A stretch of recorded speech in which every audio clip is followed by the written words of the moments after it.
ओम नमो भगवते वासुदेवाय। ओम नमो भगवते वासुदेवाय। ओम नमो भगवते वासुदेवाय। मदेक बंधो मत संगिना मद्गुरो मन महाधना मनुष्कारका मदभाग्या मद आनंद नमोस्तुते।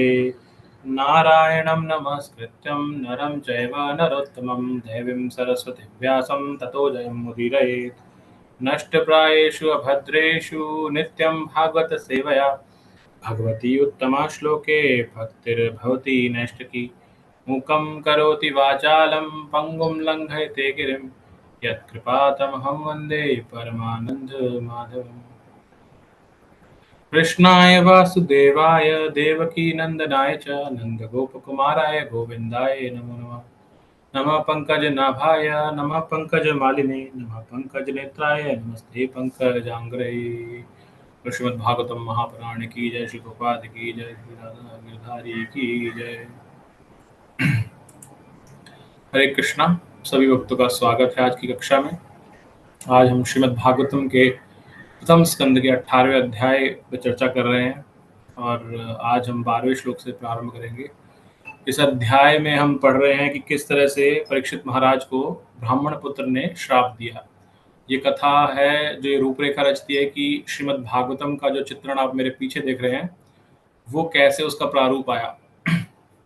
तो उस रूप तक आने के लिए अभी जो कथा है वो कथा अभी आगे प्रारंभ होगी, लेकिन अभी तक जो हमने पहले 11 श्लोक पढ़े हैं उसमें हमने देखा कि सूत गोस्वामी और शौनक आदि ऋषियों में चर्चा हो रही है और वो बताते हैं कि परीक्षित महाराज का बचपन और उसके बाद किस तरह से उन्हें अपने मृत्यु के लिए तैयार हो गए थे।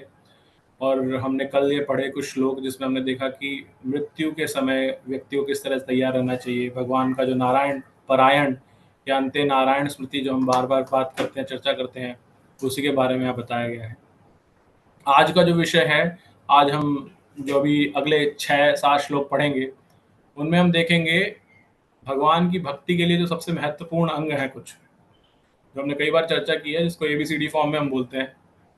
तो ए क्या है? एसोसिएशन, यानी कि भक्तों का संग। तो हमारे जो श्लोक आएंगे आज उसमें भक्तों के संग की क्या महिमा है उसके विषय में श्लोक आएंगे। और बी यानी कि बुक्स, यानी कि भागवतम और भगवद गीता का पठन पाठन श्रवणम। तो श्रवण के ऊपर भी आएंगे, किस तरह का वक्ता होना चाहिए, बोलने वाला किस तरह से सुनने वाले होने चाहिए और किसके बारे में कथा करनी चाहिए। इन विषयों पर हम चर्चा करेंगे आज। जो श्लोक रहेंगे, जो भक्त पढ़ना चाहते हैं वो अपना हैंड रेज कर सकते हैं।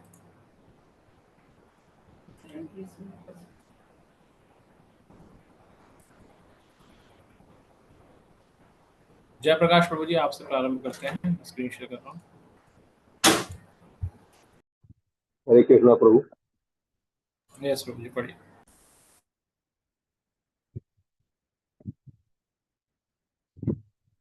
12वां प्रभु, 12 से ना। यस प्रभु जी।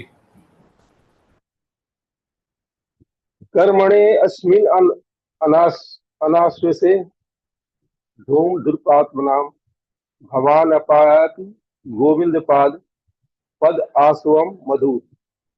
हमने अभी अभी इस सकाम कृत्य यज्ञ की अग्नि को संपन्न करना प्रारंभ किया है और हमारे कार्य में अनेक अपूर्णताएं होने के कारण इसके फल की कोई निश्चितता नहीं है।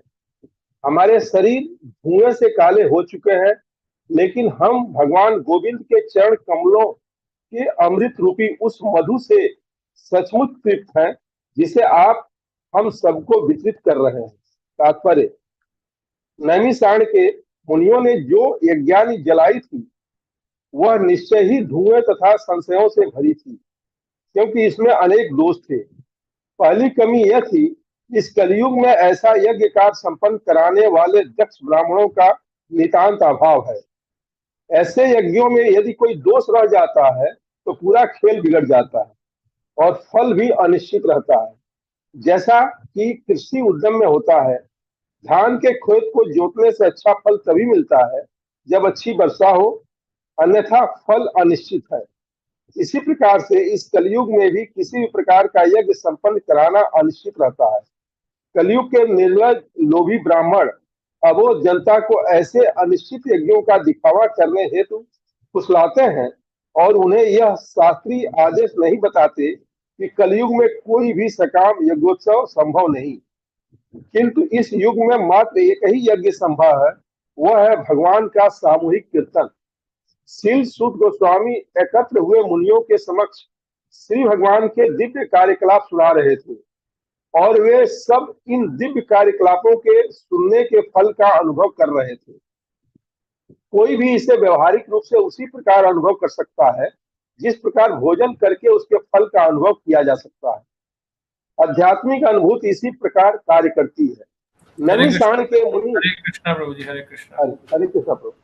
थैंक यू प्रभु जी। कालीचरण प्रभु जी। हरे कृष्णा प्रभु जी। नैमिषारण्य के मुनि यज्ञ की अग्नि से उठने वाले धुएं से कष्ट पा रहे थे और फल के विषय में भी संशय पूर्ण थे, किंतु श्रील सूत गोस्वामी जी जैसे अनुभूत व्यक्ति से सुनने के कारण वे पूर्ण रूप से संतुष्ट थे। ब्रह्म वैवर्त पुराण में श्री विष्णु शिव से कहते हैं कि कलयुग में मनुष्य विविध प्रकार की चिंताओं से घिरे होने के कारण सकाम कर्म तथा दार्शनिक चिंतन में व्यर्थ ही परिश्रम करेंगे, किंतु यदि वे भक्तिमय सेवा में लगे तो परिणाम अधिक निश्चित और शक्ति का भी क्षय नहीं होगा। दूसरे शब्दों में श्री भगवान की भक्तिमय सेवा के बिना आध्यात्मिक साक्षात्कार के लिए या भौतिक लाभ के लिए जो कुछ भी किया जाएगा वह फलदायी नहीं हो सकता। हरे कृष्ण प्रभु। हरे कृष्णा। तो हमने देखा ये जो श्लोक है ये किस चीज को दर्शा रहा है?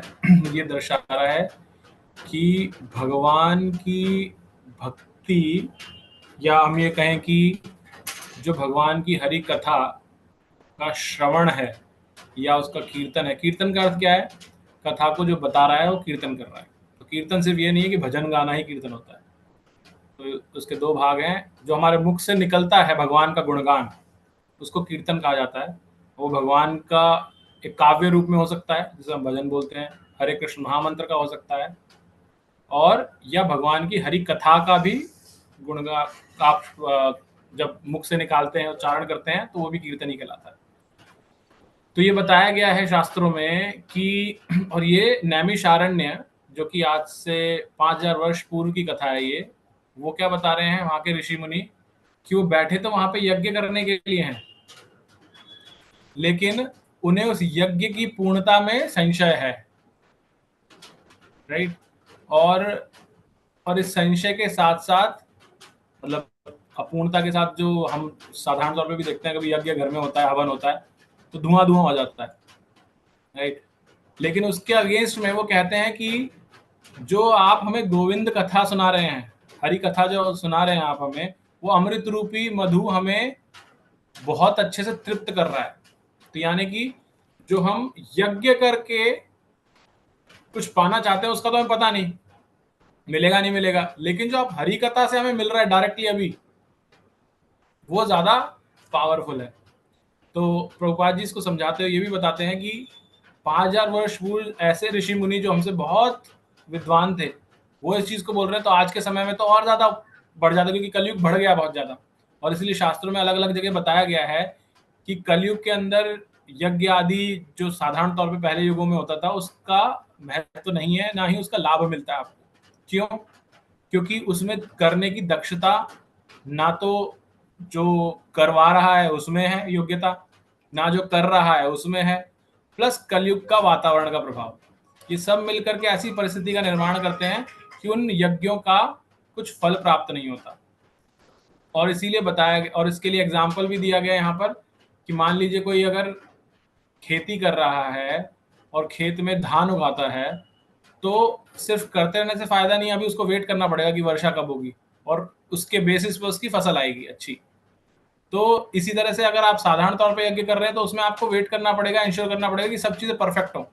जैसे राइट टाइम पे खेत के अंदर बीज डाला जाए, खुदाई ढंग से हुई हो, फिर उसको जो राइट एटमॉस्फेयर चाहिए वो मिले। तो उसमें बहुत सारे इफ्स एंड बट्स है और कहीं भी कुछ गड़बड़ हो सकती है। इसके अगेंस्ट में जो इस कलयुग में, क्योंकि हम सब लोग पतित हैं कलयुग के अंदर, हमारी आयु क्षीण है, बुद्धि नहीं है, हम कलयुग के पहले गुणों के बारे में बात कर चुके हैं, राइट। तो यहाँ पर हम उस टाइप के यज्ञ नहीं कर सकते, इसीलिए क्योंकि हम बहुत ही पतित हैं, इसलिए भगवान ने क्या करा, भगवान ने बोला कि इस युग के अंदर वो यज्ञ संभव नहीं है, लेकिन यहाँ पर सिर्फ एक यज्ञ संभव है, वो है भगवान का सामूहिक कीर्तन। अगेन सामूहिक कीर्तन का अर्थ है भगवान के नामों का जप सामूहिक रूप से, या फिर भगवान की कथा का कीर्तन। तो ये दोनों ही कीर्तन की परिभाषा में आते हैं।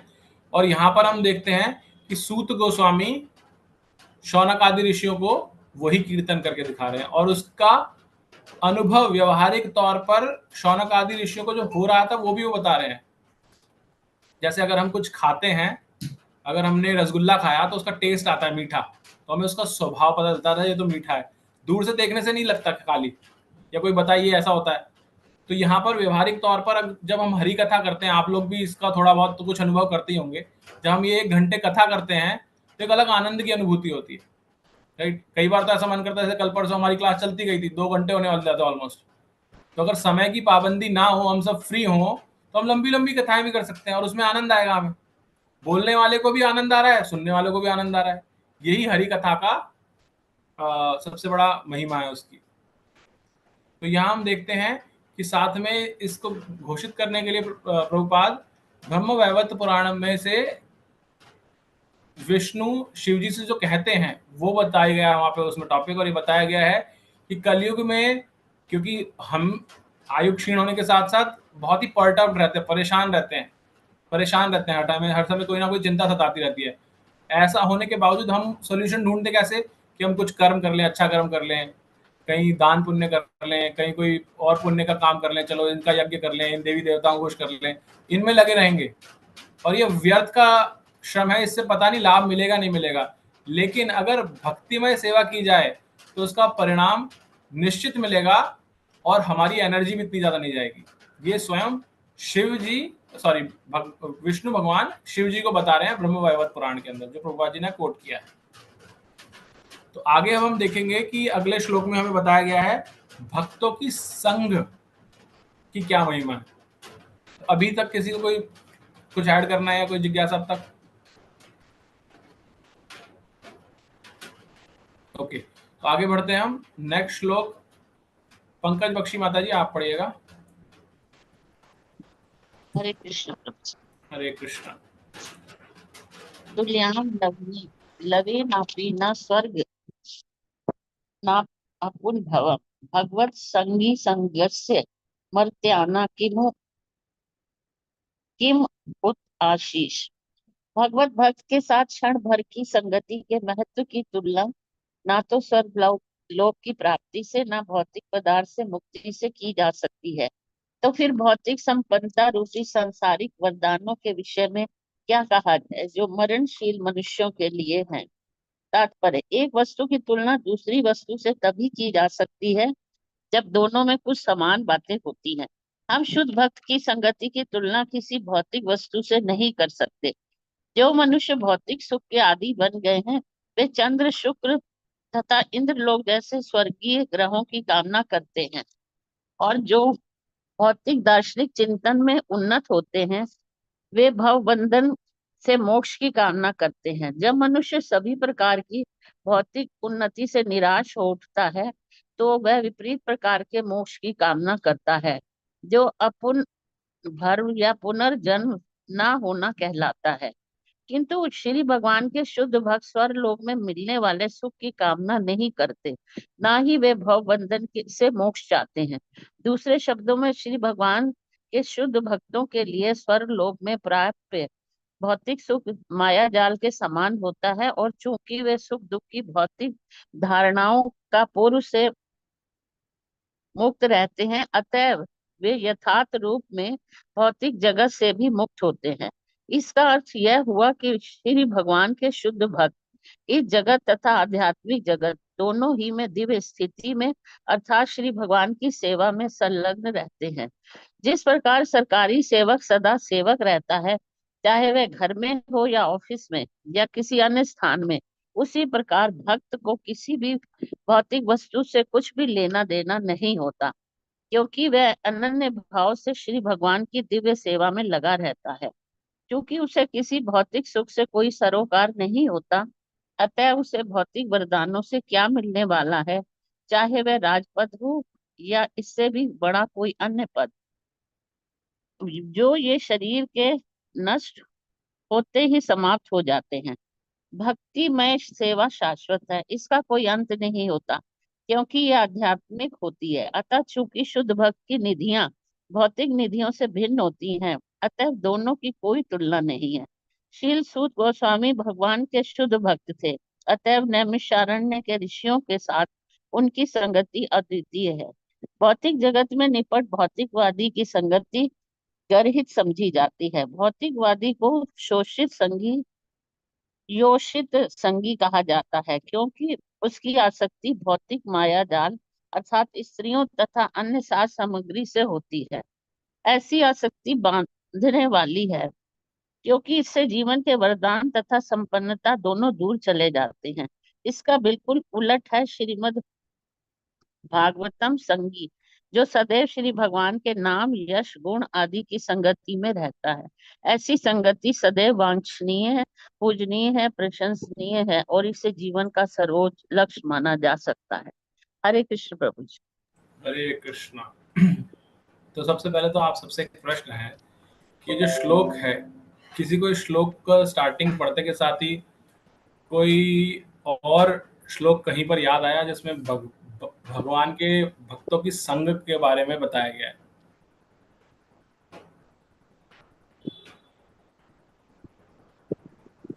भक्तों की संगति के बारे में या सत्संग की महिमा बताई गई है जिस श्लोक में, तो जरूरी नहीं है संस्कृत श्लोक हो। हरे कृष्णा प्रभु जी, एक श्लोक सुंदरकांड में ही है, वो ये उनका हनुमान उसके बारे में बताते हैं, सत्संग के बारे में। हाँ जी। वो श्लोक ये इसको अभी मैं तब तक कोई दूसरे भक्त बोल सकता है, मैं देख के बताता हूँ। ठीक है। और कोई? रेखा माता जी आप म्यूट हैं, बोल रहे हैं तो।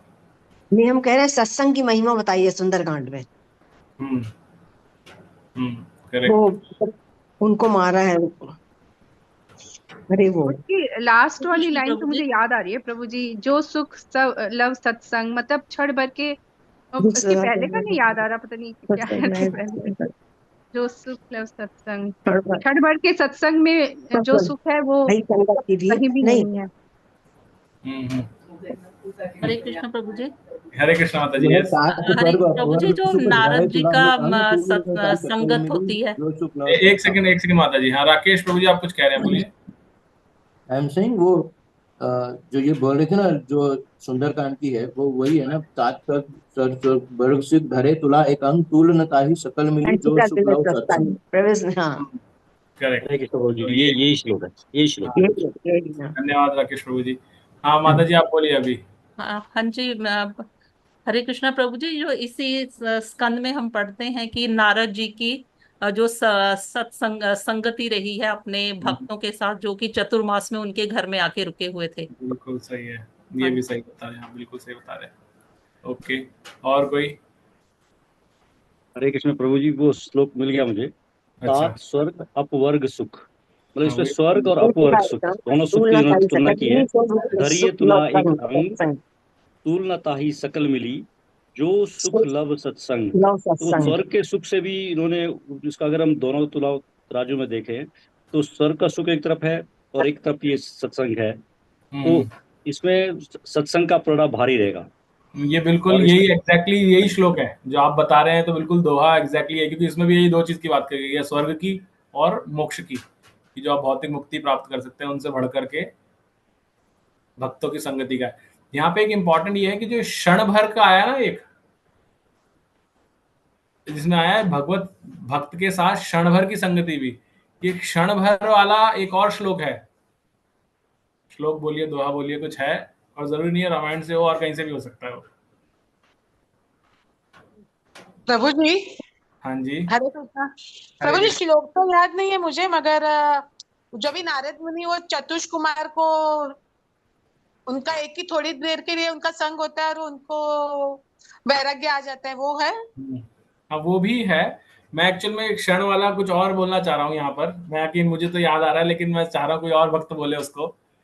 तो ये मैं थोड़ा बता भी देता हूँ, चैतन्य चरितामृत से है, तो शायद सबको ना पता हो, कुछ भक्तों को हमने कई बार उस श्लोक को उसको बोला भी है। नहीं आ रहा किसी को भी याद? लवण मात्र ऐसे कुछ था, ऐसा कोई श्लोक किसी को याद है? अब लव मात्र साधु संग सर्व सिद्धि होए। हाँ, और आगे इससे पहले क्या है? इससे पहले वाला पार्ट इसके आगे नहीं याद है। साधु संग सर्व सिद्धि होए। नहीं नहीं नहीं, सर्व ऐसा नहीं है। हाँ, सर्व सिद्धि होए, नहीं, साधु संग सर्व शास्त्र कहे, लवण हाँ मात्र साधु सर्व संग सर्व सिद्धि होए। तो सारे शास्त्र यही बोलते हैं कि साधु का संग कीजिए, भक्तों का संग कीजिए, क्योंकि उनका संग का एक क्षण भी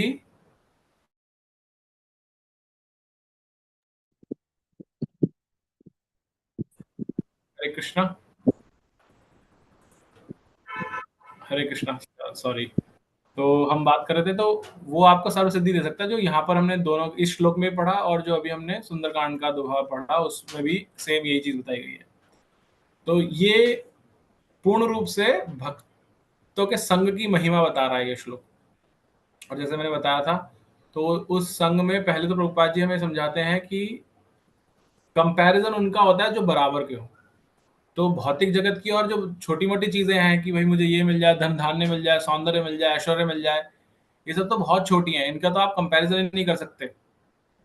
जो हाईएस्ट चीज आप समझते हैं जब भौतिक जगत के अंदर, उसका कंपैरिजन हो सकता है सत्संग के साथ में। तो वो प्रभुपाद जी बताते हैं कि वो सबसे इंपॉर्टेंट क्या है, वो है या तो आप चाहते हैं स्वर्गीय कामनाओं को, स्वर्गीय ग्रहों में जाकर के अपनी कामनाओं को पूर्ण करना, चाहे वो चंद्र हो, शुक्र हो, इंद्रलोक हो, या फिर आप भौतिक बहुबंधन से मोक्ष चाहते हैं। तो इन दोनों को आप अगर सबसे ऊपर रखें तो साधु संग इन सबसे भी ऊपर है, इन सबसे भी ज्यादा इंपॉर्टेंट है। और साथ ही ये बताया गया कि जो साधारण जीव होते हैं वो इनकी चाह में घूमते रहते हैं इधर उधर, और उसके बाद उनकी जो धारणाएं होती हैं वो सुख दुख में जाके रुक जाती हैं, और उसके बाद वो मुक्ति चाहते हैं उससे। लेकिन जो भगवान का शुद्ध भक्त होता है, उसके लिए हम जैसे कभी कल परसों भी चर्चा की थी, उसके लिए चाहिए स्वर्ग हो नर्क हो सब बराबर है, उसके लिए आध्यात्मिक जगत बराबर। क्यों? क्योंकि उसका एक ही उद्देश्य है, वो भगवान का दास है और भगवान की सेवा करना चाहता है हर जगह। और यहाँ पे प्रभुपाद जी एग्जाम्पल भी देते हैं कि जैसे एक सरकारी नौकर होता है, वो सदा के लिए नौकर रहता है, वो चाहे कहीं पर भी हो, ऑफिस हो, घर हो, कहीं बाहर जा रहा हो, तब भी वो उसी अपने सरकारी पद के एज ए सर्विस उस रुतबे में रहता है। तो वो सर्विस का अर्थ क्या है? नौकर होना। तो इसी तरह से जो भगवान का अनन्य भक्त होता है, वो अनन्य भगवान की सेवा में लगा रहता है हर जगह, चाहे कहीं पर भी हो। उसे भौतिक संपदाओं से कोई मतलब नहीं। और क्यों नहीं है भौतिक संपदाओं से मतलब? क्योंकि जितनी भौतिक संपदाएं हैं, ये जो ऐश्वर्य हैं, ये सब क्षण मात्र हैं, क्षणिक हैं। तो ये क्षण जो है, ये इसको दो तरीके से देख सकते हैं आप। एक है भौतिक सारी चीजें क्षणिक हैं, अशाश्वत है, राइट। और दूसरी तरफ भक्तों का एक क्षण आपका पूरा जीवन बदल सकता है। तो ये यहाँ चीजें बताई गई हमें। फिर दो शब्दों का यहाँ प्रयोग किया प्रभुपाद जी बताते हैं हमें, योषित संगी और भागवत संगी। योषित संगी वो है जो भौतिक चीजों के प्रति आसक्ति रखता है, उनका संग चाहता है। जो हम साधारण तौर पे माया के जाल में फंसे रहते हैं, ये मेरा बेटा, ये मेरी बेटी, ये मेरा घर, ये मेरा बैंक बैलेंस, ये मेरा समाज, ये क्या है? योषित संगी है। ये सब इन सब के प्रति आसक्ति है। और ये सब क्या है? ये इन आसक्तियों से हम जीवन के जन्म मृत्यु के चक्र से कभी बाहर नहीं निकल सकते, हम सिर्फ काश में जुड़े रहते हैं हमेशा। और इसके अपोजिट जो भागवत संगी है, वो इन सब की आसक्ति के बिना ना करके वो सदैव भगवान के नाम गुण रूप लीला का संग करना चाहता है, यानी कि भगवान के भक्तों का संग करना चाहता है, और जो कि सर्वोच्च लक्ष्य माना गया है। ये हमने यहाँ पर इसके बारे में पढ़ा। किसी को कुछ ऐड करना है अभी, या कोई जिज्ञासा अभी तक? ओके, नहीं है तो हम नेक्स्ट श्लोक पढ़ेंगे अभी। नेक्स्ट कोशिश करते हैं, देखते हैं कि ये श्लोक, हाँ ठीक है। नेक्स्ट पढ़ने के लिए हेमलता माता जी। हरे कृष्णा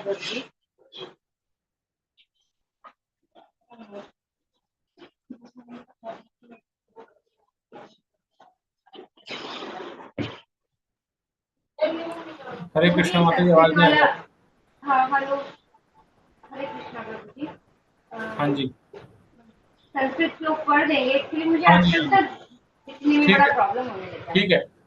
को नाम तृप्येद रसवित् कथायां महतम एकांत परायणस्य नानंतं गुणानाम् अगुणस्य जग्मुः योगेश्वराये भवपाद्ममुख्या। पढ़िए।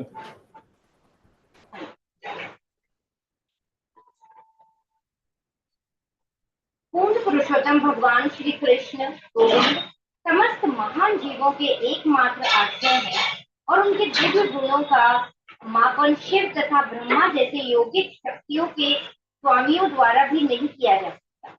जो भला वह रसास्वादन में पटु है, वह क्या कभी उनकी कथाओं के श्रवण द्वारा पूरी तरह तृप्त हो सकता है। तात्पर्य, शिवजी तथा ब्रह्मा जी दो प्रधान देवता हैं। वे योग शक्ति से परिपूर्ण हैं। उदाहरणतः शिवजी ने उस विष का सागर पी लिया जिसकी एक बूंद ही सामान्य जीव को मारने के लिए पर्याप्त थी। इसी प्रकार ब्रह्मा जी ने शिव जी समेत अनेक देवताओं की सृष्टि की। अतएव ये दोनों ईश्वर अथवा ब्रह्मांड के स्वामी हैं, किंतु वे परम शक्तिमान नहीं हैं। परम शक्तिमान तो गोविंद अथवा श्री कृष्ण हैं। वे दिव्य हैं और उनके दिव्य गुणों का मापन शिव तथा ब्रह्मा जैसे शक्तिशाली ईश्वरों द्वारा भी नहीं किया जा सकता। अतएव भगवान कृष्ण बड़े से बड़े जीव के एकमात्र आश्रय हैं। ब्रह्मा की गिनती जीवों में की जाती है, किंतु वे हम सबों से महानतम हैं। तो फिर महानतम जीव भगवान कृष्ण को दिव्य कथाओं के प्रति इतना आसक्त क्यों है? इसलिए कि वे समस्त आनंद के आगार हैं। हर व्यक्ति हर वस्तु का कुछ न कुछ आस्वाद लेना चाहता है, किंतु जो व्यक्ति भगवान की दिव्य प्रेमा भक्ति में लगा रहता है वह उसी में असीम आनंद प्राप्त करता है।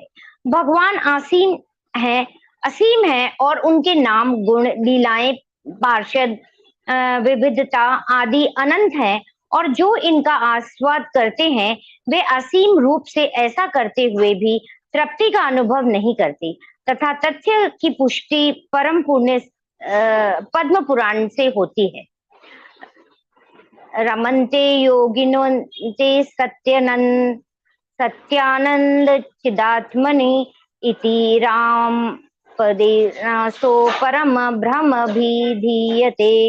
योगी जन परम सत्य से असीम दिव्य आनंद प्राप्त करते हैं, इसलिए परम सत्य भगवान राम भी कहलाते हैं। ऐसी दिव्य वार्ताओं का कोई अंत नहीं है। संसारी मामलों में तृप्ति का नियम होता है, लेकिन अध्यात्म में ऐसी तृप्ति नहीं है। सूत गोस्वामी नैमिषारण्य के ऋषियों के समक्ष भगवान कृष्ण की कथा को चालू रखना चाह रहे थे और ऋषियों ने भी उनसे लगातार सुनते रहने की अपनी इच्छा व्यक्त की, क्योंकि भगवान दिव्य हैं और उनके गुण दिव्य हैं। अतएव ऐसी वार्ताएं शुद्ध श्रोताओं के ग्राही भाव को बढ़ाती हैं। हरे कृष्णा प्रभु जी। हरे कृष्णा। ये श्लोक हमें बताता है हरि अनंत हरि कथा अनंता। राइट, तो भगवान तो अनंत है ही और इसलिए भगवान की कथा भी अनंत है। और क्योंकि भगवान की कथा अनंत है तो हमारे को कभी तृप्ति ही नहीं होगी भगवान कथाओं से। प्रभुपाद जी के जो गुरु महाराज थे इस भक्ति सिद्धांत सरस्वती ठाकुर, वो बोलते हैं ये नॉर्मल जो आप अखबार पढ़ते हैं ना, उसको पढ़ते पढ़ते बोर नहीं होते। वो एक ही तरह की खबरें रहती हैं, कोई मर गया, किसी का एक्सीडेंट हो गया, किसी ने कहीं चोरी कर ली, कहीं कोई डकैती कर ली, कहीं कुछ हो गया, कहीं किसी ने भ्रष्टाचार कर दिया, यही खबरें आती है। कोई नयापन है ही नहीं उनमें। वो बोले कृष्ण की कथाओं में इतना नयापन है कि आप अगर डेली भी छापे ना उन कथाओं को और अलग अलग भाषाओं में छापे अलग अलग कथाएं, तो भी कथाएं खत्म नहीं होंगी। 365 दिन आपको कभी जीवन में रिपीट करने की आवश्यकता नहीं है कृष्ण की कथा। इतनी अनंत है कृष्ण की कथा, और उसमें हमेशा नवीनता रहेगी। और जब कोई इस भाव में पहुंच जाता है तो वो सूत गोस्वामी और शौनकादि ऋषि जैसा हो जाता है। यहाँ पे हम देखते हैं सूत गोस्वामी हरि कथा करना चाह रहे हैं, रुकना नहीं चाह रहे हो। रुकना क्यों था अभी, वैसे उनको कोई बता सकता है क्यों रुकना चाहिए था उनको अभी? यहाँ पर जिस टॉपिक पे हम पहुंच रहे हैं अभी, उनको रुकना क्यों चाहिए था अभी?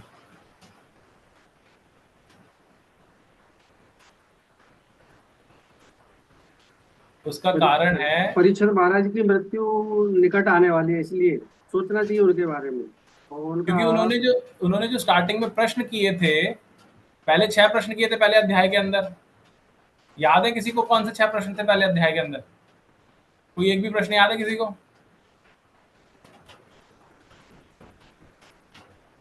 हरे कृष्णा प्रभु जी, कलयुग में मनुष्य के कल्याण हेतु क्या चीज है? बिल्कुल और सही, दूसरा पहला प्रश्न था। हाँ, कृष्णा, दूसरा भगवान ने जन्म लिया द्रौपदी के गर्भ से। हाँ, क्यों लिया? करेक्ट। और तीसरा, आप जब वहां चले गए तो फिर किसकी शरण में धर्म गया? धर्म ने किसकी शरण ली? Very good. किसकी शरण ली? हाँ जी, करेक्ट। दूसरा था शास्त्रों का सार क्या है। और जो दो रह गए वो था कि भगवान के पुरुष अवतार और लीला अवतारों के बारे में बताइए। तो 6 प्रश्न जब किए थे, धन्यवाद माता जी, बहुत अच्छी बात है, आपको याद है, एटलीस्ट 3 याद है, बहुत अच्छी बात है। तो जब ये 6 प्रश्न किए पहले अध्याय में, तो तीसरे चौथे अध्याय तक सूत गोस्वामी ने 6 के 6 प्रश्नों के उत्तर दे दिए थे, कुछ बचा ही नहीं था। और उसके बाद वहां पर आई थिंक 4th चैप्टर के अंदर शौनकादि ऋषि उत्साहवश और प्रश्न करते हैं। क्या प्रश्न करते हैं? जो अभी तक चल रहे हैं, जिनका उत्तर अभी तक चल रहा है, वो प्रश्न करते हैं, अच्छा तो ये आपको कहां से पता चली कथा? आपको किसने बताई?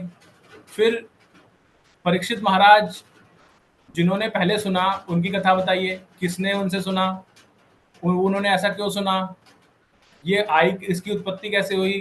तो जब ये सब प्रश्न करते हैं तो उसके बाद नारद जी, वेद व्यास जी की कथा, परीक्षित महाराज की कथा, और फिर यहाँ तक ये अंत आ रहा है उसका। जो उन्होंने फिर दूसरे राउंड में प्रश्न किए, उनका अंत इस और अगले अध्याय में पूर्ण हो जाएगा। तो आइडियली जो उन्होंने 2 प्रश्न किए थे, 2 सेट ऑफ प्रश्न किए थे, उनका अंत होने वाला था। तो इसलिए कथा समाप्त होनी चाहिए। जो आपने प्रश्न किया कर दिया, मैंने उत्तर दे दिया। आप पहले एक पूछा, उसका जवाब दे दिया, फिर दूसरा पूछा, उसका जवाब दे दिया, हो गया। लेकिन उनका ही मन नहीं कर रहा रुकने का। तो ये अनंत भाव है, असीम जो है भगवान का गुण है, उसका भाव है। तो वो भी नहीं रुकना चाहते, और एट द सेम टाइम जो सुन रहे हैं, श्रोता हैं, वो भी नहीं रुकना चाहते, वो चाहते हैं और सुनाते रहो हमें, वो भी रुकना, ब्रेक नहीं लगाना चाहते। तो इसीलिए ये श्लोक आता है जहां पे बोला जाता है कि पूर्ण पुरुषोत्तम भगवान कृष्ण समस्त महान जीवों के एकमात्र आश्रय हैं। उनके गुणों का मापन तो शिव और ब्रह्मा जैसे योगी भी नहीं कर सकते। तो भला हम कभी उनकी कथाओं के श्रवण में पूरी तरह तृप्त होंगे? तो कह रहे हैं कि हम भी कभी तृप्त नहीं होंगे, आप तो सुनाते रहो हमें और भगवान की कथाएं, ऐसा वो बोलते हैं। तो यहाँ पर हमें प्रभुपाद जी पहले स्टार्टिंग में बताते हैं कि कैसे शिव जी और ब्रह्मा जी सबसे तो प्रधान देवता हैं। शिव जी ने ऑब्वियसली विष का जो सागर था वो पूरा पी गया था। इस पे भी कई लोगों की अलग अलग धारणाएं हैं। बोलते हैं अरे शिव जी तो परम भगवान है, क्योंकि शिव जी ने देखो सारा जितना विष था वो सब ग्रहण कर लिया उन्होंने। और विष्णु जी अगर ऐसे होते तो विष्णु जी को पीना चाहिए था, विष्णु जी ने क्यों नहीं पिया? राइट, ऐसे कई लोग बोलते हैं। तो इस पे हमारे शास्त्र बताते हैं, हमारे आचार्य बताते हैं कि भगवान ने, जैसे हमने पहले भी चर्चा की, भगवान अपने भक्तों का गुणगान बढ़ाना चाहते हैं हर जगह। जैसे हमने देखा था भीष्म पितामह की स्तुति के अंदर, राइट, तो वहां पे उनका बढ़ाना चाह रहे थे। कई बार भगवान अर्जुन के बारे में ऐसे बोलते हैं, अर्जुन की परीक्षा लेते हैं। क्यों लेते हैं? उसका गुणगान बढ़ाने के लिए, उसका महिमा बढ़ाने के लिए।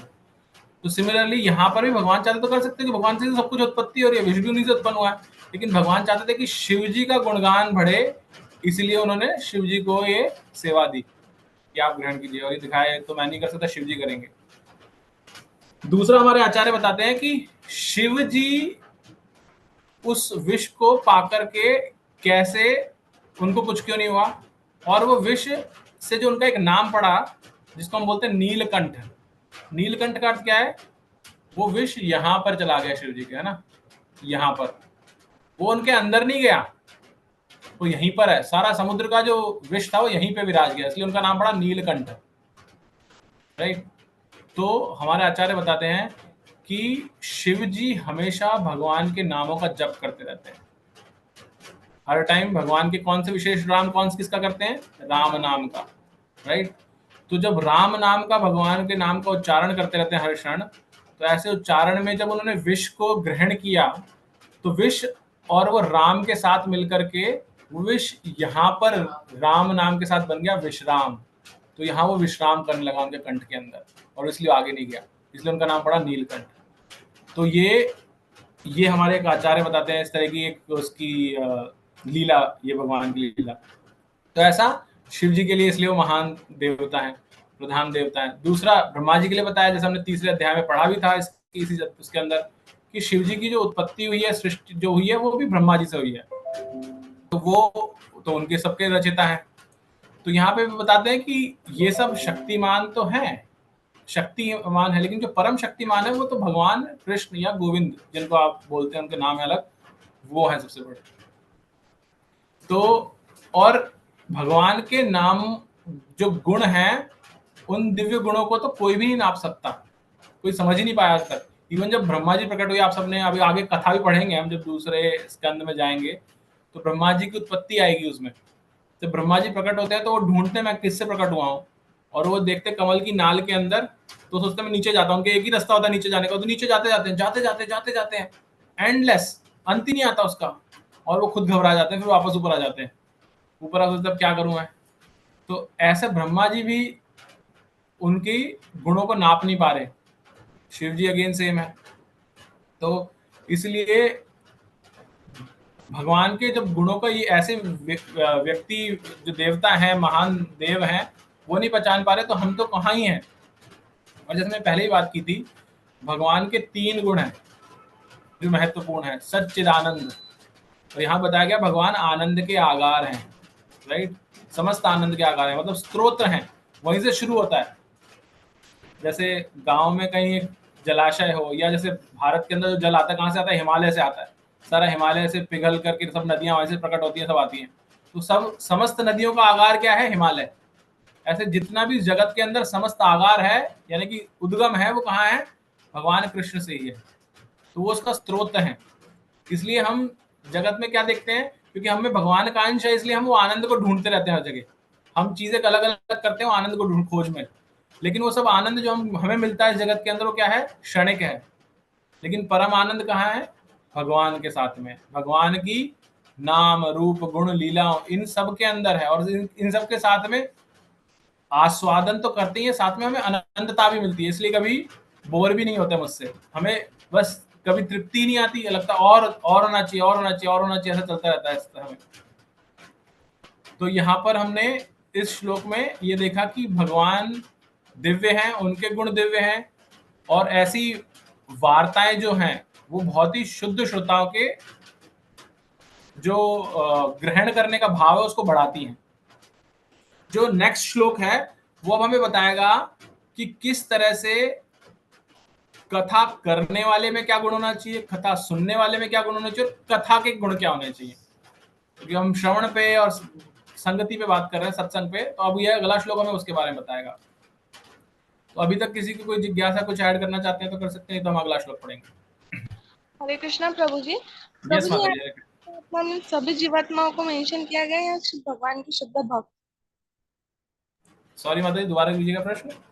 महान आत्मा मतलब सभी जीवों को मेंशन किया गया है या सिर्फ भगवान के शुद्ध भक्तों को?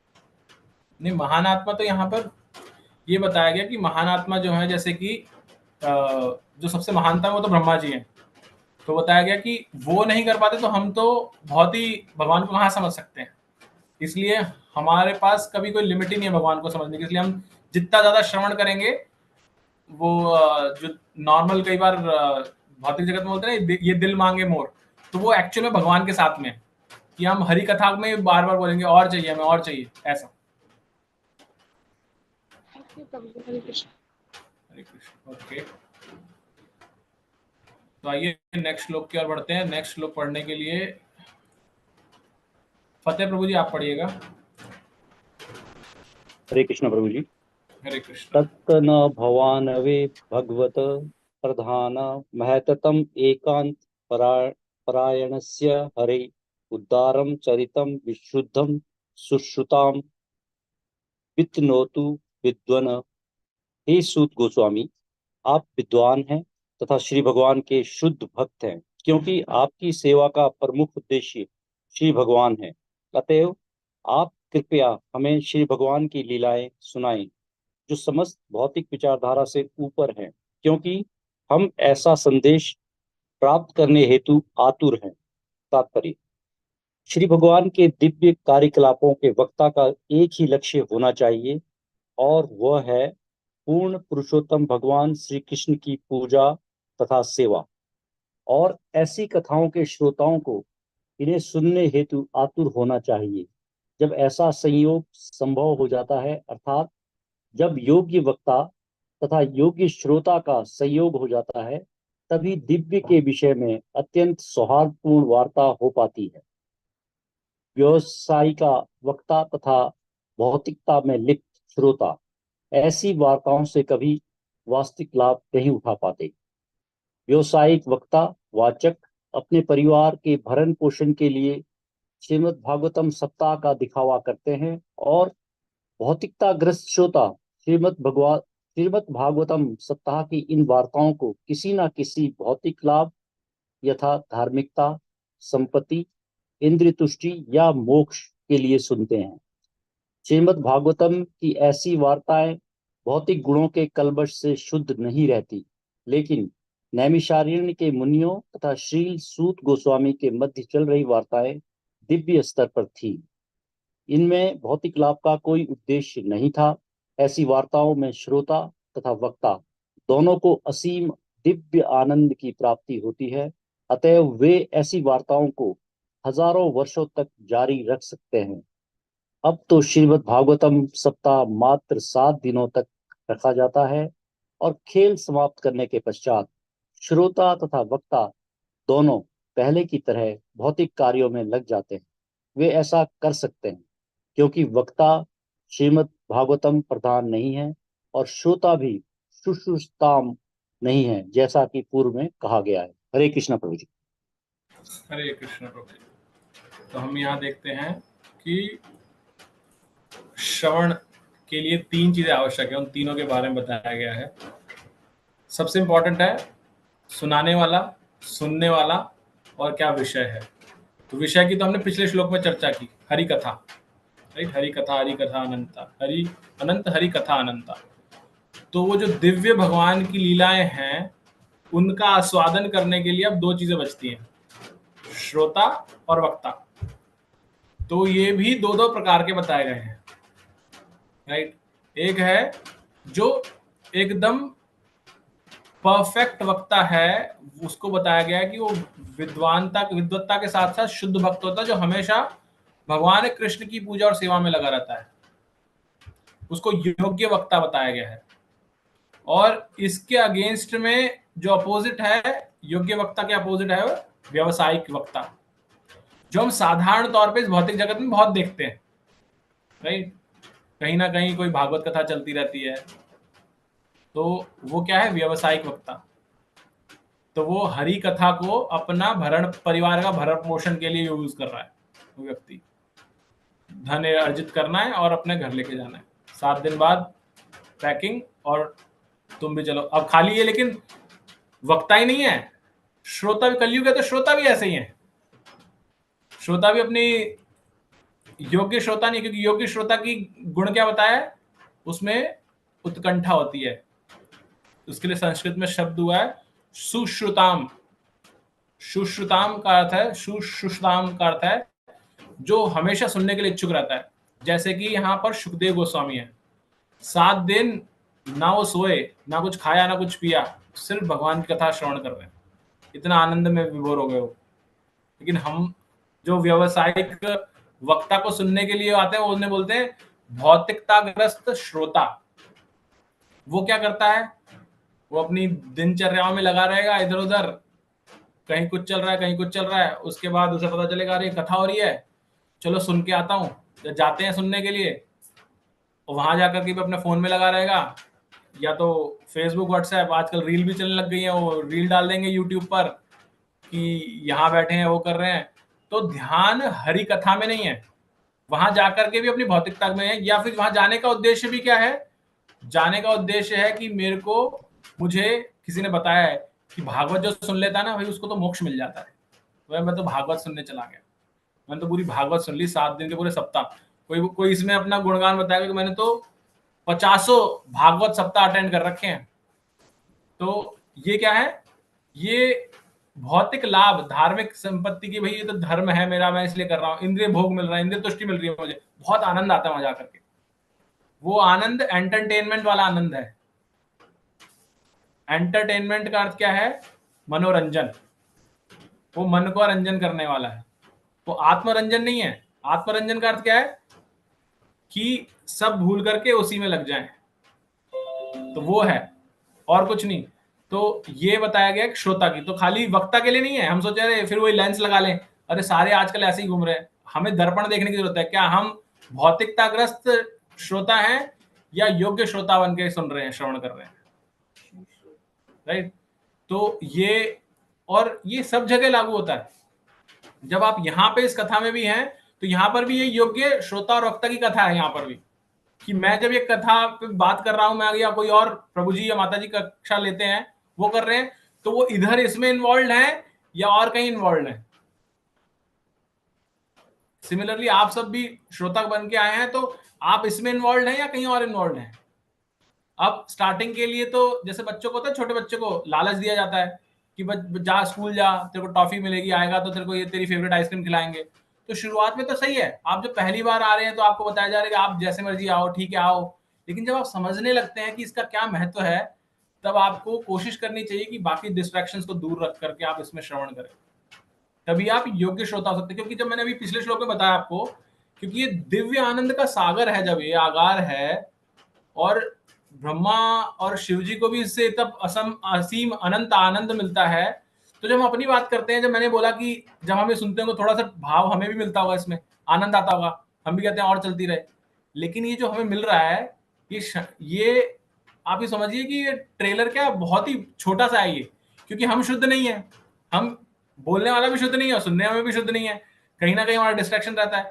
तो जो हमें आनंद मिल रहा है ना, वो असली आनंद का 0.001% है। तो ये सोचिए अगर हम पूर्ण रूप से इसमें लिप्त हो जाएं तो कितना बड़ा आनंद है हमारे लिए, हमारे जीवन में। एंड अगेन ये नहीं कहा जा रहा कि हमेशा से इसी में रहें, लेकिन जब हैं एटलीस्ट तब यहाँ पे रहें पूर्ण रूप से। तो ये हमें यहाँ बताया गया इस श्लोक के अंदर। और इसमें क्या बचा है? इसमें और ये आया कि आजकल जैसे प्रभुपाद ने बताया कि सप्ताह केवल 7 दिन का रखा जाता है, 7 दिन में हुआ और उसके बाद सब अपने भौतिक कार्य में लग जाते हैं पहले की तरह। तो ना तो कोई वक्ता भागवत वक्ता है, ना ही श्रोता जो है सुश्रुताम है। तो ये हमने इस श्लोक के अंदर देखा। किसी कुछ ऐड करना है, जिज्ञासा कोई? हरे कृष्णा प्रभु जी। प्रभु जी, फिर जब हमारे पास जो साप्ताहिक भागवत कथा होती है, तो हमें तो पता नहीं रहता उनके वक्ता जो है वो व्यावसायिक है या शुद्ध भक्त, तो फिर हमें सुननी चाहिए या नहीं? फिर ये कई जगह प्रभुपाद जी ने अपनी पुस्तकों में और में बताया कि नहीं सुननी चाहिए हमें, वो हमें लाभ नहीं बचाती कुछ। और उसके लिए एग्जाम्पल भी ऐसा दिया गया है कि दूध अच्छा है बुरा है पीना। बताइए, कोई बताएगा दूध अच्छा होता है बुरा होता है पीना? अच्छा होता है प्रभु जी। लेकिन अगर वही दूध अगर सर्प ने उस पर अपना टच किया हुआ तो अच्छा है बुरा है? बुरा है। देखने में तो दूध ही लगेगा, दोनों जगह रखा जाएगा तो दूध ही लगेगा। तो ऐसे ही भागवत सप्ताह, तो सुनने में तो भागवत सप्ताह है, लेकिन जो व्यवसायिक वक्ता है वो उसके अंदर क्या बता रहा है आपको, क्या नहीं कर रहा है, वो आपका विषांतर कर लेगा आपके साथ में। तो हमारे आध्यात्मिक जर्नी में वो विषयिक दुग्ध के समान है, इसलिए मना किया जाता है हमें। हरे कृष्णा प्रभु जी। यस माता जी, हरे कृष्णा। प्रभु जी, हम चलो ध्यान, इस टाइम तो हम ध्यान से सुनते हैं, क्योंकि हम इस टाइम थोड़ा फ्री हो जाते हैं तो ध्यान से सुनते हैं, पर सुनते सुनते बीच में मन कहीं और चला जाता है तो वो बीच में छूट जाता है। हम बहुत कोशिश करते हैं तो ऐसा क्यों होता है? और दिन भर में हम जो सुनते हैं, लेट के सुनते हैं या कैसे भी सुनते हैं।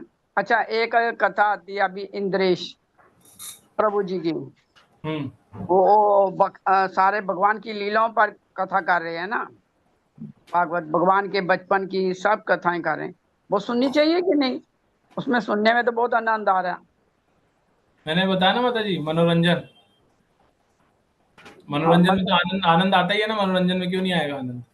और भगवान की लीलाएं, मतलब कुछ तो लीला मैं देखा, कथावाचक हमने बहुत सालों से छोड़ दी हैं सब बाहर की भागवत सुननी, क्योंकि तो पैसा लेके करते हैं। इससे पहले तो 5 करोड़ मांगते थे, अभी तो 20-25-30 करोड़ मांगते हैं। 5 लाख में से शुरू हुआ था तो अभी तो काफी का पैसे मांगते हैं। वो तो हम नहीं सुनते क्योंकि प्रभु जी ने मना किया। तो मेरा प्रश्न ये है कि जब मैं आपसे कथा सुन रही हूँ, इस टाइम बिल्कुल ध्यान से सुन रही हूँ, तो उसके बाद कोई मतलब जब मैं गीता का कोई सुनती हूँ तो मन थोड़ी देर के बाद कहीं ना कहीं चला जाता। तो उसका क्या उपाय है? मन का स्वभाव है ना माता जी। ये तो मन चंचल है, वो बंध के बैठना नहीं चाहता, वो चाहता नहीं है। इसलिए देखिए, मनोरंजन और आत्मरंजन में यही फर्क है। अच्छा, मनोरंजन क्या है? मन का रंजन, मन को जिसमें आनंद आए। आप टीवी सीरियल लगा लीजिए, राधा कृष्णा या कोई भी, मन आराम से बैठ के सुनेगा, देखेगा। उसको एंटरटेनमेंट अंग्रेजी जो वर्ड है वो मनोरंजन से बनाया, मन का रंजन हो रहा है। जहां मन का रंजन होगा, जहां मन को आनंद आ रहा है, वो बैठा रहेगा। मूवी देखिए, मन को रंजन मिलेगा, बैठा रहेगा। लेकिन हमें मनोरंजन नहीं करना है, हमें आत्मरंजन करना है, जहाँ पे हमारी आत्मा के लिए जो रंजन की चीज है वो क्या है? वो हरि कथा है। वहां मनोरंजन नहीं होगा, मन को अच्छा नहीं लगेगा, उसको जबरदस्ती बैठाना है। भगवत गीता में भगवान यही बताते हैं 6ठे अध्याय के अंदर, जब हम कहीं पर भी ऐसा कुछ करेंगे या भगवान का नाम जब करते हो तब भी ये होता है, वो मन भागेगा, लेकिन उसको पकड़ के लाना है वापस, क्योंकि हमें मनोरंजन की तरफ नहीं जाना, हमें आत्मरंजन पे रहना है। तो ये स्वभाव है उसका। धन्यवाद प्रभु जी, बहुत बहुत धन्यवाद। वो मनोरंजन है, वो जो इंद्रेश प्रभु जी कर रहे हैं, तो मतलब मनोरंजन हो गया। और ये आत्मा के लिए हुआ जो अभी हम कर रहे हैं ना, ये कथा जो सुन रहे हैं, ये कर रहे हैं। आप स्वयं पढ़ रहे हैं भागवत, भक्तों के संग में बैठे हैं, आपने आस पड़ोस में बुला लिया, साथ में पढ़ रहे हैं, जिसमें उद्देश्य कुछ भौतिक लाभ प्राप्त करना नहीं है।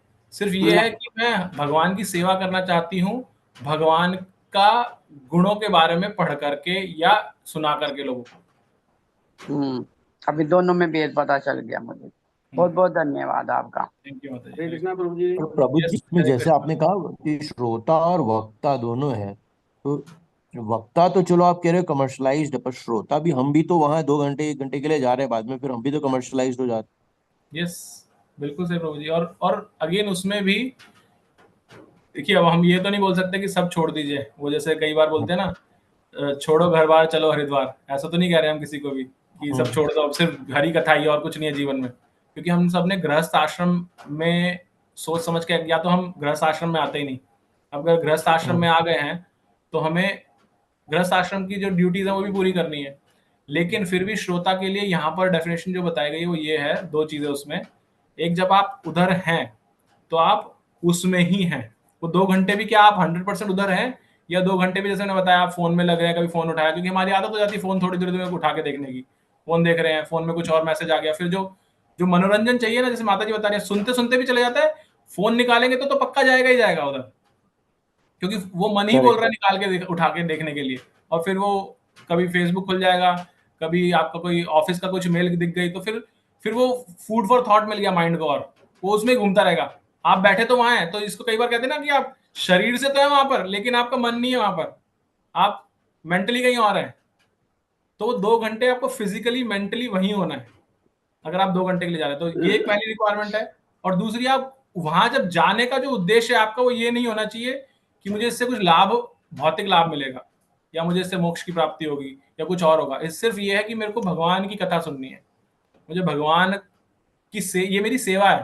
जो हम बोलते हैं ना भगवान की भक्ति करनी है, भक्ति के में भी भगवान की हर अलग अलग रूप में सेवा है। जब हम नाम जप करते हैं तो वो नाम जप भी एक सेवा है जिससे भगवान प्रसन्न होते हैं। ऐसे जब भगवान की कथा सुनते हैं तो भगवान उससे ही प्रसन्न होते हैं। तो मुझे भगवान को प्रसन्न करना है, इसलिए मैं वहां करके उस कथा को श्रवण कर रहा हूँ या कर रही हूँ।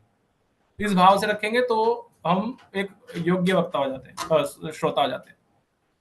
और एक चीज और थी इसके साथ में, जो हमने पहले भी चर्चा की है, हियरिंग एंड लिसनिंग, अंग्रेजी के 2 शब्द हैं, सुनना और श्रवण करना में फर्क है। सुनना होता है कि चल रहा है और इधर से आ रहा है और इधर जा रहा है। श्रवण करना मतलब होता है अटेंटिव हियरिंग। अटेंटिव हियरिंग का मतलब है, जो बेस्ट तरीका है, आपके पास में नोटबुक पेंसिल होनी चाहिए।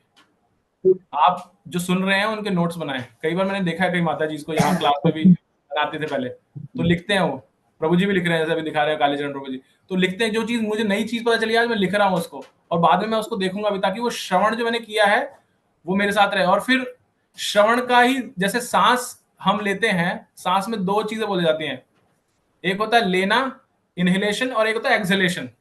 खाली इनहेलेशन से काम नहीं चलता, आप जी नहीं सकते, और खाली एक्सहेलेशन से भी काम नहीं चलता। इसलिए श्रवण के साथ में कीर्तन आवश्यक है, दोनों आपस में चलते हैं साथ में। अर्थात आप जो सुन रहे हैं, उनके आपने नोट्स बनाए, उसका स्मरण करेंगे आप जाने के बाद, और फिर आप कीर्तन कीजिए। आप एटलीस्ट कोई एक व्यक्ति ढूंढिए जिसको आप बताएं जो आपने आज सीखा, तो इससे आप कीर्तन कर रहे हैं उसका। भगवान इन दोनों प्रक्रियाओं के होने पर प्रसन्न होते हैं। भगवत गीता में भगवान ने बताया, जो मेरी कथाओं को किसी और को बताता है, मैं वो मेरा बहुत प्रिय भक्त है। तो भगवान को प्रसन्न करने का तरीका है ये।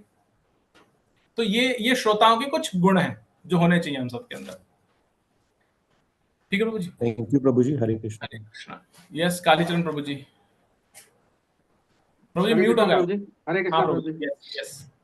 अभी वार्ता जो चल रही थी 2 मिनट पहले, उस हाँ जी। संदर्भ में मैं पूछना चाहता हूँ हाँ प्रभु जी। कि इस्कॉन सब जगह तो है नहीं, दूसरा Yes, सब लोगों ने ये जूम भी अटेंड नहीं कर रखा है, तो बाकी लोग जो दूसरे जो कॉमर्शियलाइज्ड पंडित हैं, उनसे कथा सुने या न सुने?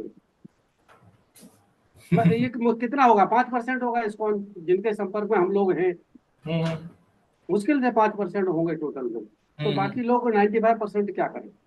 अब मैं इसका एक उपमा के साथ आपसे बात करता हूँ। ठीक है, हम सब दूध पीते हैं, हम वापस दूध का एग्जांपल ले रहा हूँ, हम सब दूध पीते हैं, राइट? 95% दूध हम जानते हैं किस तरह से बनता है, गायों को किस तरह रखा जाता है, उनको माँ की तरह नहीं रखा जाता, उनको कमर्शलाइज कर दिया है, राइट? पाउडर का होगा, केमिकल का होगा, अधिकांश तो दूध वही है, क्योंकि रिक्वायरमेंट ज्यादा हो गई है और प्रोडक्शन कम है, तो प्रोडक्शन भी उनको आर्टिफिशियली इंजेक्ट करके मशीनों के द्वारा दूध निकाल के, मतलब उनको पताड़नाएं दे करके, यातनाएं दे करके दूध दिया जाता है। लेकिन 5% ऐसा दूध है जहां पर गायों का ढंग से सेवा की जाती है, जब वो प्रॉपरली टाइम पे ब्याई जाती हैं तो उनके पहले बछड़ों को दूध दिया जाता है, और उसके बाद जो बचता है वो दूध जिसको आप बाकियों में डिस्ट्रीब्यूट करते हैं, राइट? तो ये 5% है। 95% क्या है? कमर्शलाइज मिल्क है, राइट? तो सबको तो नहीं पता कि ऐसा दूध है ये, लेकिन सब इसलिए वही पी रहे हैं 95% वाला। और 5% लोग, जब जो लोगों को ज्ञान आता है कि नहीं ये है, तो फिर वो A2 मिल्क ढूंढते हैं, फिर A2 में भी फिर वो ये ढूंढते हैं कि भाई ये गाय को किस तरह रखा गया है, वो एक्स्ट्रा स्टेप लेते हैं, अपनी तरफ से एफर्ट लेते हैं कि ढूंढते हैं जाकर के पहले गौशाला कहाँ से आ रहा है मेरा दूध, मुझे गौशाला देखनी है वो, या मुझे दिखाओ क्या है। तो जब ये ऐसे एफर्ट ली जाते हैं, वो है चेतना का परिपक्वता, आप बढ़ रहे हैं आगे, नेक्स्ट लेवल पे जा रहे हैं आप आगे। तो ऐसे ही जो आप बता रहे हैं, पहली चीज तो सिर्फ इस्कॉन नहीं है, इस्कॉन से तो हम जुड़े हैं इसलिए हम इस्कॉन की बात कर सकते हैं। जैसे मैंने एक बार पहले ही बताया था कि अगर कोई व्यक्ति बीमार, मेरे को जो एक बीमारी है, अगर मुझे कोई और व्यक्ति मिलता और पूछता है कभी कोई अच्छा डॉक्टर है आपके यहाँ, मतलब आप किसी अच्छे डॉक्टर को जानते हैं, तो जिससे मैंने इलाज लिया होगा मैं उसी की रेफरेंस दूंगा, हाँ भाई मैं उस डॉक्टर के पास गया। डॉक्टर और भी अच्छे होंगे लेकिन मैंने उसका इलाज लिया इसलिए मैं उसी की रेफरेंस दे सकता हूँ। सिमिलरली हमारे जो वैष्णव संप्रदाय है उसमें 4 संप्रदाय हैं, तो एक जैसे वृक्ष की खूब सारी शाखाएं होती हैं, ऐसे इन 4 संप्रदायों में भी अलग अलग हैं। तो हमारा जो ब्रह्म गौड़ीय मध्वा संप्रदाय है जिसमें इस्कॉन आता है, वो एक शाखा की भी सब शाखाओं में से एक है। इसका मतलब वृक्ष तो बहुत बड़ा है लेकिन मुझे नहीं पता उसके बारे में, तो मैं सिर्फ इस्कॉन की इसलिए बात करता हूँ, राइट? तो इस अर्थ क्या हुआ कि जो आपका प्रश्न था, इस्कॉन के अलावा भी और ऑथेंटिक संस्थाएं हैं जहां पर व्यवसायिक तौर पे नहीं किया जाता, ऑथेंटिक तरीके से ज्ञान, भगवान का जो ये लीलाएं हैं इनके बारे में वक्ता प्रॉपर रहते हैं जो बताते हैं इसके बारे में। उनका उद्देश्य धन का अर्जन करना नहीं है। तो पहले तो हमें समझ आनी चाहिए, फिर हमें फिल्टर करना चाहिए कि भाई ये व्यावसायिक वालों को तो हटा दो साइड में, वो तो मेरे मतलब का ही नहीं है। अब मुझे एफर्ट लेना है कि मैं ढूंढूं मेरे आसपास पे कहाँ मुझे A2 मिल्क मिलेगा, कहाँ पे ऐसी गौशाला है जहाँ मैं जाके ढूंढूं, चेक करूं कि गौशाला ठीक है नहीं है। इस तरह से फिर आपको एफर्ट लेने पड़ेंगे कि चलो इस्कॉन नहीं है तो फिर कौन सी और संस्था है, गौड़ीय मठ है कोई, वहां देखा जाए। फिर और संप्रदाय जैसे हमने बताया, श्री संप्रदाय है, रामानुज संप्रदाय, जो अलग अलग संप्रदाय हैं उन संप्रदायों के अंदर ढूंढा जाए। तो जब आप उनका संग, अगेन एसोसिएशन इज इंपॉर्टेंट, जब उनका संग करेंगे तो आपको समझ में आएगा कि क्या बता रहे हैं ये, क्या इनकी परंपरा है ऊपर जाने की या सिर्फ अपने आप से ही बताए जा रहे हैं सारी चीजें। तो इन सब चीजों को असेस करना पड़ेगा प्रभु जी।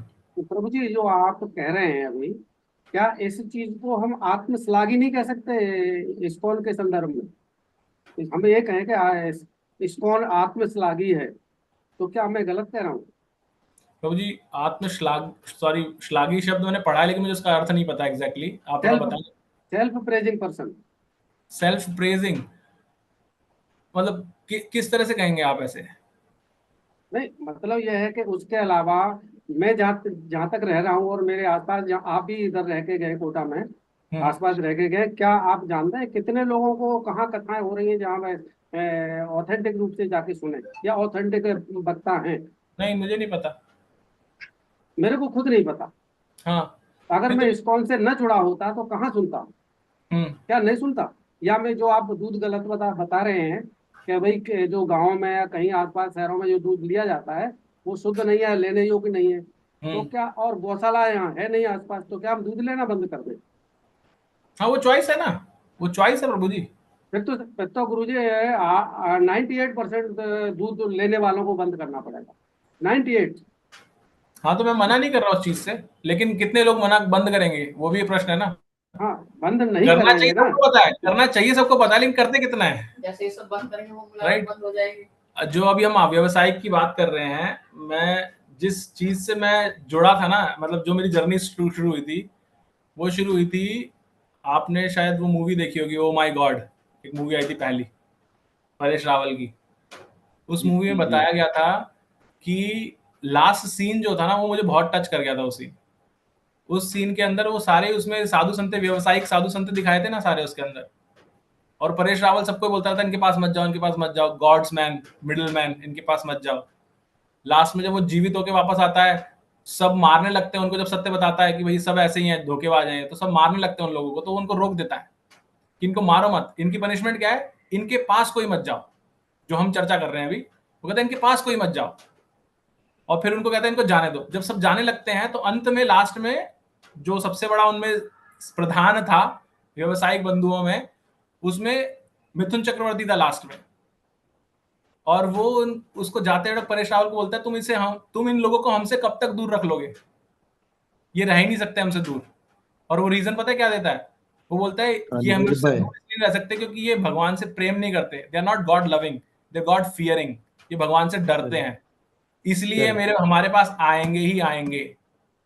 तो जो हम चर्चा कर रहे हैं ना प्रभु जी, वो ऐसे ही है कि हम इस बात में आ रहे हैं, इसलिए हम ढूंढ रहे हैं कि कौन सी अच्छी जगह है। 98% लोग गॉड फियरिंग है, मैं भी उन्हीं में से था, इसलिए इतनी अंगूठियां पहनता था, इस देवता के पास उस देवता के पास, इधर जाना उधर जाना, वो सब करता था मैं पहले, क्योंकि हमने यही सीखा बचपन में, पता ही नहीं था भगवान से प्रेम कैसे करते हैं। तो जब समझ में आया तब इस मार्ग पे बढ़ गए।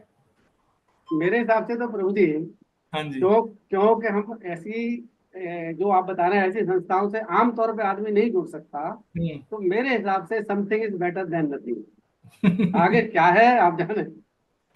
नहीं, आप सही कह रहे हो, पर अब हम इस कोर्स को थोड़ा आगे लेके चलते हैं। हाँ, आगे बढ़े नहीं, तो अगर और किसी की जिज्ञासा नहीं है तो प्रभु जी, तो गौड़िया मठ दूसरा भी है ना? हाँ जी, गौड़िया मठ दूसरा जिसको प्योर डिवोशन कहते हैं। हाँ जी, हाँ, तो वो भी तो कथा सुनाते हैं, वो तो प्योर ही सुनाते हैं ना, वो तो व्यवसायिक नहीं सुनाते। हाँ, मैं वही बता रहा हूँ ना माता जी, ऐसे बहुत सारे हैं। मैंने जो बताया, ये भक्ति के जो संप्रदाय, 4 संप्रदाय, वो वृक्ष के समान है, और उस वृक्ष की एक लता या बोलिए एक वृक्ष की सब शाखा का कुछ पार्ट है हम लोग। तो इस्कॉन तो बहुत बड़ा वृक्ष है, बस यही हम जानते नहीं उस वृक्ष कहाँ पर है वो। हाँ, तो उनसे तो सुन सकते हैं ना, उनसे तो सुन सकते हैं। हाँ, धन्यवाद। ठीक है। एक अभी माता जी ने बताया फ्री चैनल एक आता है, इस्कॉन का ही चैनल है। जैसे प्रभु जी आप बोल रहे थे कहाँ जाएं, तो फ्री इस्कॉन का चैनल आता है हरे कृष्णा टीवी। ये सारे DTH के अंदर आता है, आपको ऑनलाइन भी मिल जाएगा, यूट्यूब पे मिल जाएगा। उसको सुनिए, उसमें जितनी कथाएं आती हैं सारी कोई भी व्यावसायिक नहीं है उसमें से, क्योंकि वो सारे भक्ति हैं। जैसे हम यहाँ चर्चा कर रहे हैं, वो ऐसे सेवा वहाँ जा करके उसमें कथा सुनाते हैं और प्रसारित होती है। उसका उद्देश्य भी यही है, वो A to मिल्क को सब जगह पहुँचाना जहाँ नहीं है। ठीक है बाबू जी, ओके। अगर और किसी को कोई जिज्ञासा नहीं है तो आज हम यहीं विराम लेंगे, कि 8 से ज़्यादा हो गया समय। ठीक है, तो आइए हरे कृष्ण महामंत्र और वैष्णव प्रणाम मंत्र बोल करके विराम लेंगे, और आगे की चर्चा हम अगले सोमवार को करेंगे, क्योंकि कल और परसों प्रभुपाद लीलामृत पढ़ी जाएगी। ठीक है। हरे कृष्णा कृष्णा कृष्णा हरे हरे, हरे राम राम राम हरे हरे। वाञ्छा कल्पतरुभ्यश्च कृपा सिन्धुभ्येव च पतितानां पावनेभ्यो वैष्णवेभ्यो नमः। अनंत कोटि वैष्णव की जय, श्री प्रभुपाद की जय, श्री राधा माधव की जय। हरे कृष्णा, सभी को दंडवत प्रणाम। हरे कृष्णा प्रभु जी, हरे कृष्णा, बहुत बहुत धन्यवाद आपका।